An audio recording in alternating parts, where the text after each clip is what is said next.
தமிழகத்தில் 10 இடங்களில் 100 டிகிரி ஃபாரன்ஹீட்டை கடந்தது வெப்பநிலை. அதிகபட்சமாக வேலூரில் 106.7 டிகிரி ஃபாரன்ஹீட் வெப்பநிலை பதிவு.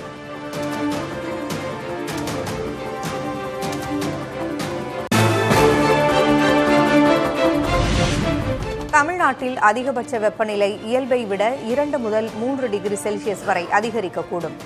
கடலோர பகுதிகளில் அசௌகரியம் ஏற்படலாம் என்றும் வானிலை ஆய்வு மையம் தகவல்.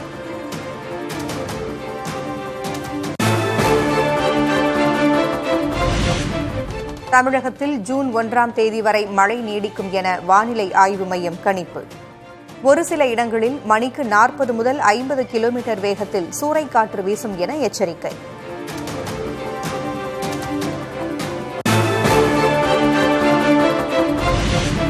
திருவண்ணாமலை, விழுப்புரம் மாவட்டத்தில் பலத்த காற்றுடன் கனமழை. வேலூரில் வெயில் சுட்டெரித்த நிலையில் மாலை நேரத்தில் பெய்த மழையால் தணிந்த வெப்பம்.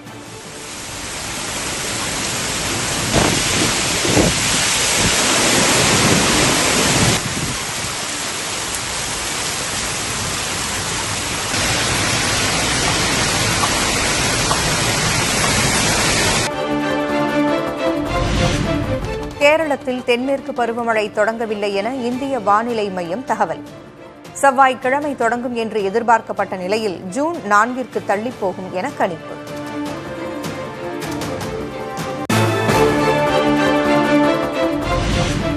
வந்தவாசி அருகே வெண்குன்றம் தவளகிரீஸ்வரர் மலையில் பயங்கர காட்டுத்தீ.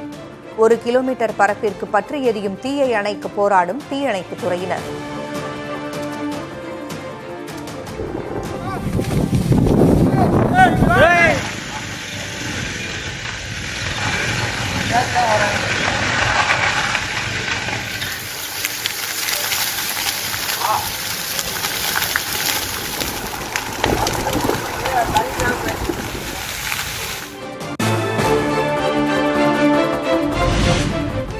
இமாச்சல பிரதேச மாநிலம் சோலன் பகுதியில் பயங்கர காட்டுத்தீ. தீயை கட்டுப்படுத்தும் பணியில் தீயணைப்புத் துறையினர் தீவிரம்.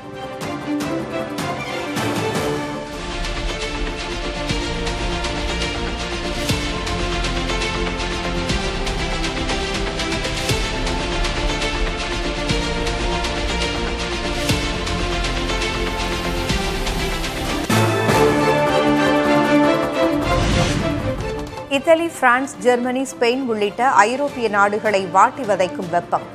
சுட்டெரிக்கும் வெயிலிலிருந்து தப்பிக்க நீர்நிலைகள், நீச்சல் குளங்கள் மற்றும் பூங்காக்களில் குவியும் மக்கள்.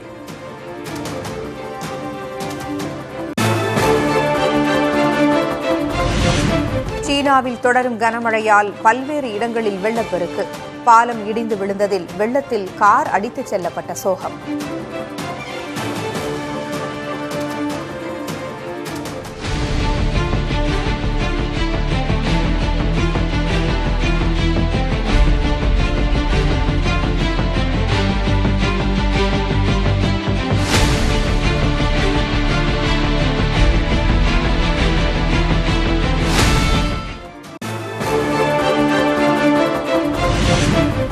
பரபரப்பான அரசியல் சூழலில் இன்று டெல்லி செல்கிறார் முதல்வர் விஜய். மாலை 4:30 மணிக்கு பிரதமர் மோடியை சந்திக்க நேரம் ஒதுக்கப்பட்டிருப்பதாக தகவல்.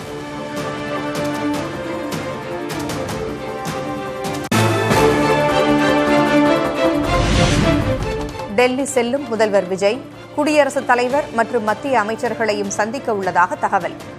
மக்களவை எதிர்க்கட்சித் தலைவர் ராகுல் காந்தியையும் சந்திக்க திட்டம்.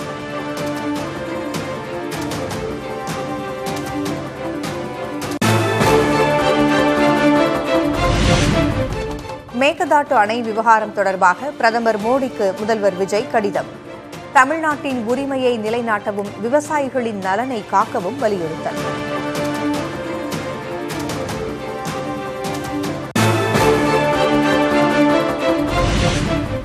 கர்நாடக துணை முதல்வரின் கருத்தால் மிகுந்த கவலையில் காவிரி விவசாயிகள்.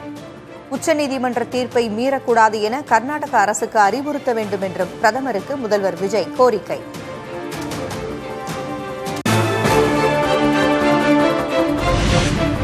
கல்வி மற்றும் வேலைவாய்ப்பில் 69% இடஒதுக்கீட்டை பாதுகாப்பது தொடர்பாக முதல்வர் விஜய் ஆலோசனை.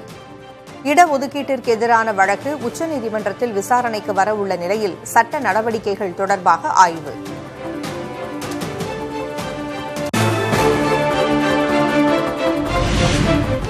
தமிழகத்திற்கு ஜூன் மாதத்திற்கான 9.91 TMC நீரை விடுவிக்க வேண்டும். கர்நாடகாவிற்கு காவிரி நீர் மேலாண்மை ஆணையம் உத்தரவு.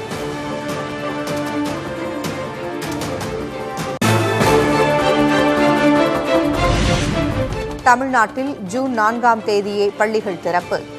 பெற்றோர்கள், ஆசிரியர்கள், அரசியல் கட்சிகளின் கோரிக்கைகளை ஏற்று பள்ளிகள் திறப்பை ஒத்திவைத்தது தமிழ்நாடு அரசு.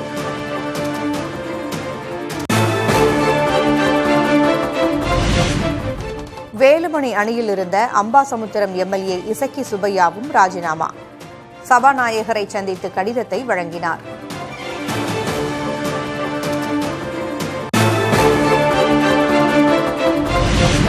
ராஜினாமா செய்த கையோடு தாவேகாவில் இணைந்தார் இசக்கி சுப்பையா.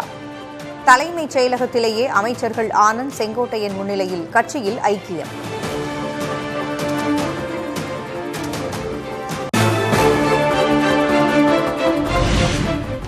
தொகுதி மக்களின் நலனை கருத்தில் கொண்டு ராஜினாமா செய்ய முடிவெடுத்தேன்.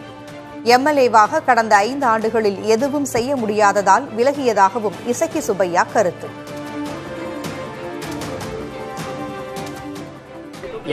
எனக்கு முக்கியமே என் தொகுதி மக்கள் தான். அவங்களுடைய நலனை கருதி தான் இந்த செயல்பாடு. எனக்குன்னு தனி விருப்பு வெறுப்பு எதுவுமே கிடையாது. அதை தான் சொல்றேன், என் தொகுதி மக்களுக்காக நான் இந்த முடிவை எடுத்திருக்கிறேன். கடந்த 5 ஆண்டுகள் நான் பட்ட கஷ்டம் என் தொகுதி மக்களுக்கு செய்ய முடியாத காரணத்தினால் நான் சில முடிவுகளை எடுத்திருக்கேன்.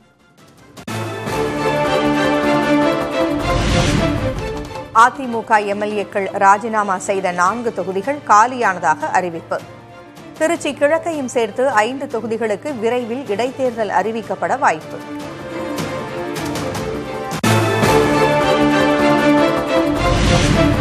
அதிமுக MLAக்கள் ராஜினாமாவை சபாநாயகர் ஏற்றதற்கு அதிமுக பொதுச் செயலர் K. பழனிசாமி தரப்பு எதிர்ப்பு.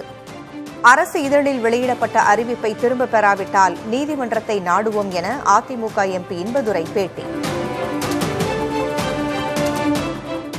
அப்ப நோட்டிபிகேஷன் வராம இருக்கும்போது அவர்கள் இன்னொரு கட்சியில போய் சேர்ந்திருக்காங்க. அப்படி சேர்ந்தவர்களுடைய ராஜினாமாவை ஏற்றுக்கொண்டதாக நீங்க அறிவிக்க கூடாது, திரும்ப பெறணுங்க தான் எங்களுடைய மனு. எந்த ஜிஓ போட்டாலும் அதை திரும்ப பெற அதிகாரம் பேரவைத் செயலருக்கு இருக்கு. ரிவோக் பண்ணிக்கலாம். ரிவோக் பண்ணலன்னா இது கொஸ்டினபிள். நாங்க அதை நீதிமன்றத்தில் பார்ப்போம். ராஜினாமா விவகாரத்தில் விரைந்து முடிவெடுப்பது சபாநாயகரின் கடமை. அதிமுக விவகாரத்தில் சட்ட விதிகளுக்கு உட்பட்டு நடப்பேன் என்று சபாநாயகர் JCD பிரபாகர் புதிய தலைமுறைக்கு பேட்டி. ராஜினாமா கடிதம் 4 வரிகளிலே சொல்லி நான் ராஜினாமா செய்கிறேன் என்று ஒரு உறுப்பினர் சொன்னால் அதன் மீது முடிவெடுக்க வேண்டியது சட்டமன்ற பேரவைத் தலைவனுடைய கடமை. அதுதான் விதி சொல்கிறது. அந்த விதிகளின்படி நான் விரைந்து செயல்பட்டிருக்கிறேன்.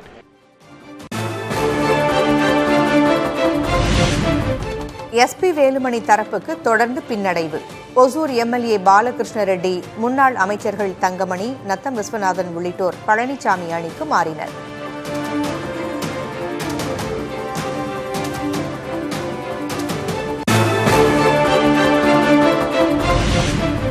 தமிழக சட்டமன்ற செயலருடன் பழனிசாமி தரப்பு அதிமுக MLAக்கள் சந்திப்பு. அதிமுக கொறடா உத்தரவை மீறி தாவேகாவிற்கு வாக்களித்ததற்கு மன்னிப்பு கோரி MLA பாலகிருஷ்ணா ரெட்டி கடிதம்.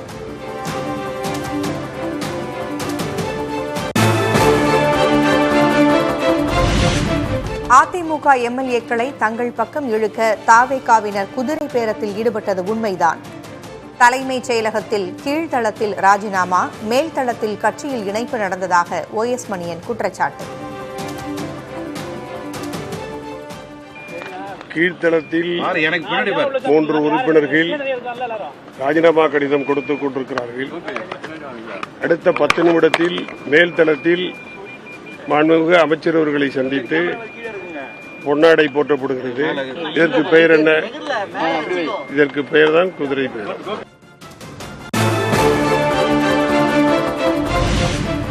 ஆதரவு MLAக்கள் அடுத்தடுத்து அணி மாறுவதால் CV சண்முகம் தரப்பு அவசர ஆலோசனை. அடுத்த கட்ட நடவடிக்கை குறித்து பேச்சுவார்த்தை.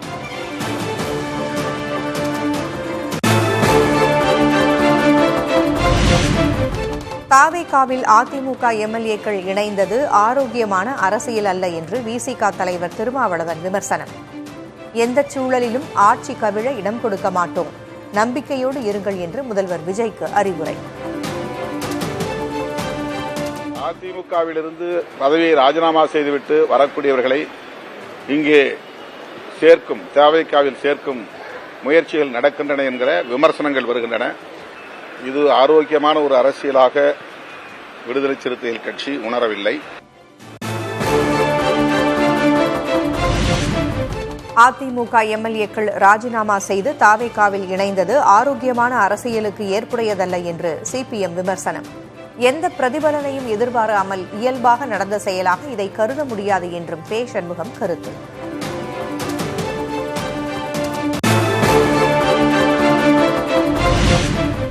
சுயநலத்திற்காக எம்எல்ஏக்கள் பதவியை ராஜினாமா செய்யும் அரசியலை தமிழக மக்கள் நிராகரிப்பார்கள் என இந்திய கம்யூனிஸ்ட் கட்சி விமர்சனம். வட மாநிலங்களில் வகுப்புவாத சக்திகள் அறிமுகப்படுத்திய அரசியல் தமிழகத்தில் நுழைந்திருப்பது ஜனநாயகத்திற்கு கேடு எனவும் கருத்து.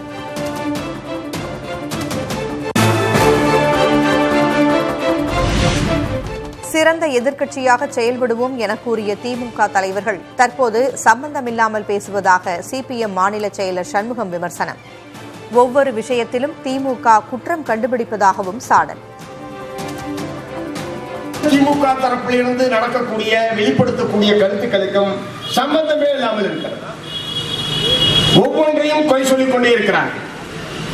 ஒவ்வொன்றையும் குற்றம் கண்டுபிடிக்கக்கூடிய காரியத்திலே அதனுடைய தலைவர்கள், தொண்டர்கள் அல்லது சமூக வலைதளத்தை பயன்படுத்தி போன்ற விஷயங்கள் என்பது நடைபெற்றுக் கொண்டிருக்கிறது.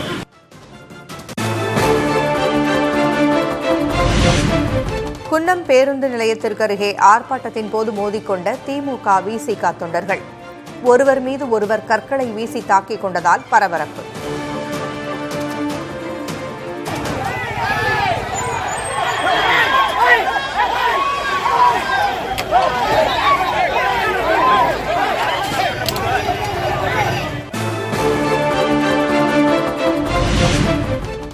பெரம்பலூர் மோதல் விவகாரம் விரும்பத்தகாத நிகழ்வு. கட்சியினரிடம் ஆர்ப்பாட்டத்தை தவிர்க்க கூறியதாக திருமாவளவன் கருத்து.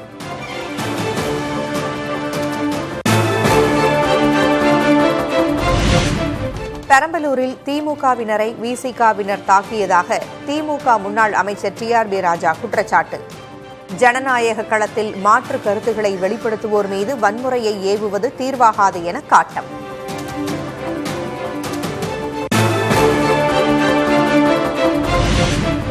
தமிழ்நாட்டின் அடுத்த டிஜிபி யார்?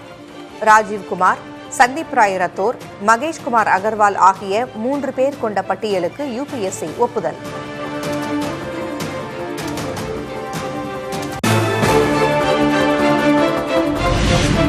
பயிர்க்கடன் தள்ளுபடி என்ற பெயரில் விவசாயிகளை ஏமாற்றியிருக்கிறது தாவேகா அரசு.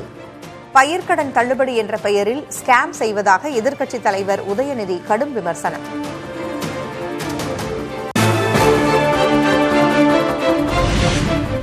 தாவேகா ஆட்சி என்றாலும் ஆள்வது திராவிட கொள்கைதான்.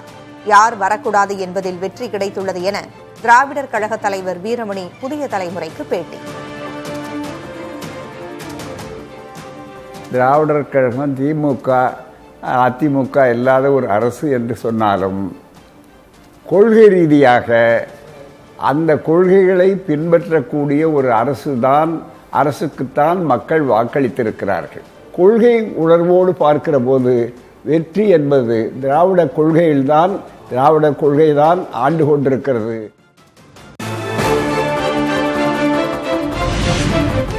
மத்திய அரசின் கட்டுப்பாட்டில் உள்ள சிபிஎஸ்இயின் அறிவிப்புக்கு எதிர்ப்பு தெரிவித்த அண்ணாமலை, அவசரமாக 3வது மொழியை கட்டாயப்படுத்துவதால் மாணவர்கள் மன அழுத்தத்திற்கு ஆளாவார்கள் என்றும் கருத்து.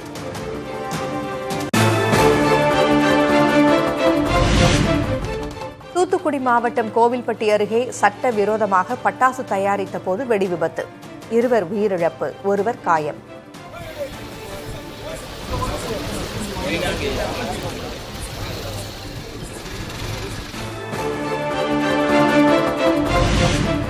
பட்டாசு தொழிலை முறைப்படுத்த உரிய நடவடிக்கை எடுக்கப்படும். சமூக நலத்துறை அமைச்சர் வன்னியரசு உறுதி. ஒரு முறைப்படுத்தப்பட்ட ஒரு தொழிலாக கொண்டு வர வேண்டிய தேவை இருக்கு. அதே அது குறிப்பாக விபத்து நடக்காம அந்த தொழிற்சாலையை எப்படி நடத்துறது அப்படிங்கிறத நம்ம சொல்ல வேண்டியது இருக்கு. ஏன்னால் பட்டாசு தொழிலை நம்பி தான் இங்கே இருக்கிற லட்சக்கணக்கான மக்கள் இங்கே இருக்கிறாங்க. அப்போ அந்த தொழிலையும் பாதுகாக்க வேண்டியிருக்கு, மக்களையும் பாதுகாக்க வேண்டிய தேவை இருக்கு.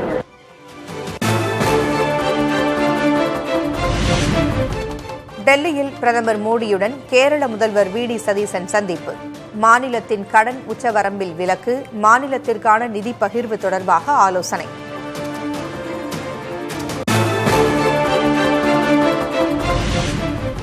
மாநிலங்களவை உறுப்பினராகிறாரா கர்நாடக முதல்வர் சித்தராமையா? முதல்வர் பதவியை டி.கே. சிவக்குமாரிடம் விட்டுக் கொடுக்கவும் காங்கிரஸ் தலைமை அறிவுறுத்தியதாக டெல்லி வட்டாரங்கள் தகவல்.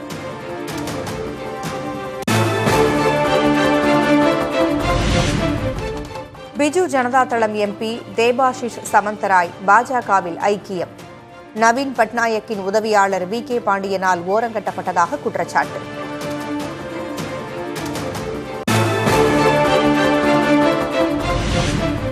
மத்திய பிரதேச மாநிலத்தில் திருமண விழா நடத்தி இளைஞர்களிடம் பண மோசடி. தம்பதியை கைது செய்து காவல்துறை விசாரணை.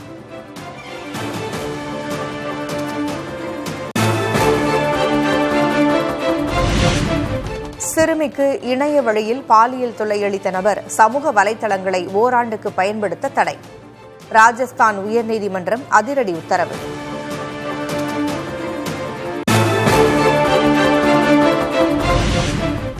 இந்தியாவின் முதல் ஹைட்ரஜன் ரயிலை இயக்குவதற்கு ரயில்வே வாரியம் ஒப்புதல்.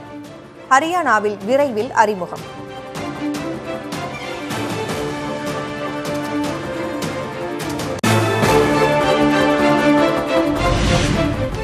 இந்திய மற்றும் பசிபிக் பெருங்கடல் கண்காணிப்பை வலுப்படுத்த குவாட் அமைப்பு முடிவு. சீனாவின் ஆதிக்கம் பெருகி வரும் நிலையில் டெல்லியில் நடைபெற்ற கூட்டத்தில் முடிவு.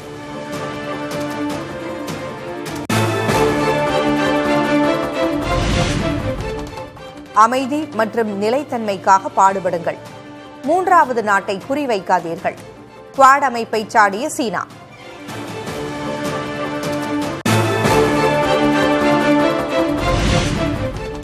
அமெரிக்காவின் அதிநவீன MQ-9 ரக ட்ரோனை சுட்டு வீழ்த்தியதாக ஈரான் புரட்சிப்படை அறிவிப்பு. மேற்காசிய பகுதி இனியும் அமெரிக்காவிற்கு பாதுகாப்பானதாக இருக்காது என ஈரானிய உயர் தலைவர் முஜ்தபா காமேனி எச்சரிக்கை.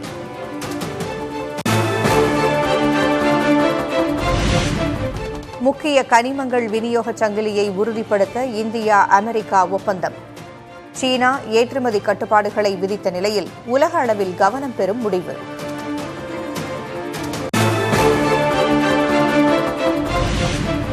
இரண்டாம் உலகப் போரை விட ரஷ்யா உக்ரைன் மோதல் நீண்ட ஆண்டுகளாக தொடர்கிறது என்று அமெரிக்க வெளியுறவுத்துறை அமைச்சர் கேலி. சண்டையை நிறுத்த அனைத்து வகையிலும் அமெரிக்கா உதவ தயாராக இருப்பதாகவும் உறுதி.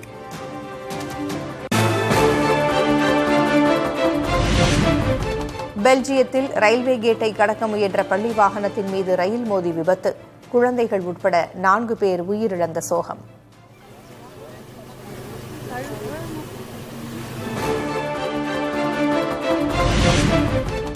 IPL தொடரின் இறுதிப் போட்டிக்கு முன்னேறியது பெங்களூரு அணி. 92 ரன்கள் வித்தியாசத்தில் குஜராத் அணியை வீழ்த்தி அபாரம்.